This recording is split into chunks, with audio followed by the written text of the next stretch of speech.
অতীতের যে কোনো সময়ের তুলনায় বাংলাদেশ এখন শক্তিশালী। ভবিষ্যৎ বাংলাদেশ নির্মাণে নেতৃত্ব দিতে প্রস্তুত তরুণরাও। সকালে ২১শে পদক প্রদান অনুষ্ঠানে এসব কথা বলেছেন প্রধান উপদেষ্টা ডক্টর মোহাম্মদ ইউনূস। দেশের বিভিন্ন ক্ষেত্রে অবদান রাখায় ১৮ জন বিশিষ্ট ব্যক্তি এবং জাতীয় নারী ফুটবল টিম ও অভ্রের দলকে এই পদক প্রদান করা হয়। প্রধান উপদেষ্টা বলেন, পৃথিবীর সব সম্পদের উপর প্রত্যেকের সম অধিকার নিশ্চিত হয় এমন সভ্যতা গড়ে তুলতে হবে।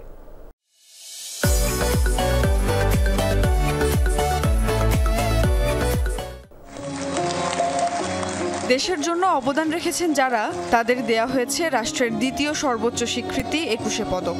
এবার ওসমানী স্মৃতি মিলনায়তনে সেই সম্মাননায় ভূষিত করা হলো ১৮ জন বিশিষ্ট নাগরিক ও জাতীয় নারী ফুটবল দলকে। শিক্ষা, সংস্কৃতি, সাহিত্য, সাংবাদিকতা, গবেষণা, প্রযুক্তি ও ক্রীড়া সহ বিভিন্ন ক্ষেত্রে গুরুত্বপূর্ণ অবদান রাখায় এই স্বীকৃতি প্রদান করা হয়। শুভেচ্ছা বক্তব্যে পদকপ্রাপ্তরা সামনে দেশের জন্য আরও উদার চিত্তে কাজ করে যাওয়ার অঙ্গীকার করেন। আমরা গৌরবান্বিত, আমরা অনুপ্রাণিত। ২১শে পদক প্রদান শেষে সংস্কৃতি উপদেষ্টা মোস্তফা সরওয়ার ফারুকী বলেন, এবছরের ২১শে পদক প্রদানের মাধ্যমে অন্তর্বর্তী সরকার তার রাজনৈতিক ও সাংস্কৃতিক দর্শন প্রকাশ করার চেষ্টা করেছে।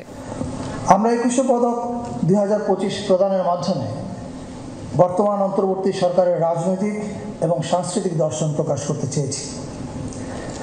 এবারে ২১শে পদকের আপনারা প্রশংসা করেছেন, আমরা বিনীতভাবে এটা গ্রহণ করছি, কিন্তু আমরা মনে করি আমাদের প্রশংসা করার কোনো প্রয়োজন পড়তো না যদি সঠিক মানুষকে সবসময় পুরস্কৃত করা হতো। এ সময় প্রধান উপদেষ্টা ডক্টর মোহাম্মদ ইউনূস ২১শে পদকপ্রাপ্তদের শুভেচ্ছা জানান। তিনি বলেন, বাংলাদেশের মানুষ এখন অতীতের যে কোনো সময়ের চেয়ে বেশি শক্তিশালী। ভবিষ্যতে নতুন বাংলাদেশ গড়ায় নেতৃত্ব দিতে তরুণরা প্রস্তুত বলেও জানান তিনি। আমরা এখন অতীতের যে কোনো সময়ের চেয়ে বেশি শক্তিশালী, উদ্যমী এবং সৃজনশীল। আমাদের তরুণ প্রজন্মের স্বপ্ন অতীতের যে কোনো প্রজন্মের স্বপ্নের চাইতে দুঃসাহসী। নতুন পৃথিবী সৃষ্টিতে তারা নেতৃত্ব দিতে চায়, সেই নেতৃত্ব দেওয়ার জন্য তারা প্রস্তুত। তিনি বলেন, এমন এক সভ্যতা গড়ে তুলতে হবে যার মূল লক্ষ্য থাকবে পৃথিবীর সকল সম্পদের ওপর প্রতিটি মানুষের সমান অধিকার নিশ্চিত করা।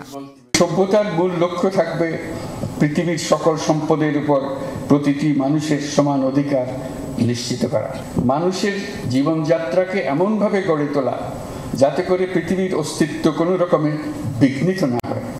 পরিবেশে মানুষের জীবনযাত্রা যাতে বিরূপ প্রভাব ফেলতে না পারে, সেই লক্ষ্যে সভ্যতার বিকাশেও গুরুত্ব দেন প্রধান উপদেষ্টা। এবং তাদেরকে আবারও অভিনন্দন জানাচ্ছি। সুমাইয়া ঐশী, যমুনা নিউজ, ঢাকা।